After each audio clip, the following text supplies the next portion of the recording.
இன்று மகா கந்த சஷ்டி விரதம் 6ஆம் நாள். இன்றைய நாள் நீங்கள் முருகனிடம் எந்த கோரிக்கை வைத்தாலும் அது அப்படியே நடக்கும். நடக்கவே நடக்காது என்று நினைத்த காரியங்களையும் கண்டிப்பாக முருகன் அருளால் நடக்கும். 6 நாளும் விரதம் கடைபிடிக்க முடியாதவர்கள் இன்று ஒரு நாள் மௌன விரதம் இருந்தாலே 6 நாளும் விரதம் இருந்த பலன் கிடைக்கும். இன்று முடிந்தால் 6 மணி நேரத்திற்காவது பேசாமல் மௌன விரதம் கடைபிடிக்க முயற்சி செய்யுங்கள். இதுவரை வாழ்வில் இருந்து வந்த கஷ்டங்கள் தீரும். மாலை சூரசம்ஹாரம் முடிந்த பின்னர் குளித்துவிட்டு முருகனுக்கு 6 வகையான சாதம் நைவேத்தியமாக படைத்து பூஜைகள் செய்து வழிபடுங்கள். இரவு 8 மணியிலிருந்து 9 மணிக்குள் ஒரு சுத்தமான வெற்றிலையில் மஞ்சளால் ஷட்கோணம் வரைந்து அதன் நடுவில் ₹1 நாணயம் ஒரு சுக்கு வையுங்கள். சுக்குக்கு மிஞ்சிய மருந்தும் இல்லை, சுப்பிரமணியனுக்கு மிஞ்சிய கடவுளும் இல்லை என்பர்.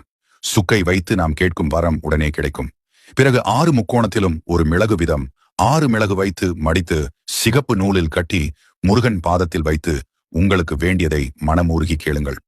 இன்று சூரசம்ஹாரம் முடிந்த பின்னர் முருகப்பெருமான் தோஷம் விலகி சாந்தம் பெற்றதும் நாம் கேட்கும் வரங்களை அருள்வார் என்று நம்பப்படுகிறது. அதனால் இன்றைய நாள் உங்களுக்கு வேண்டிய வரங்களை முருகனிடம் முறையிட்டு பெற்றுக் கொள்ளுங்கள்.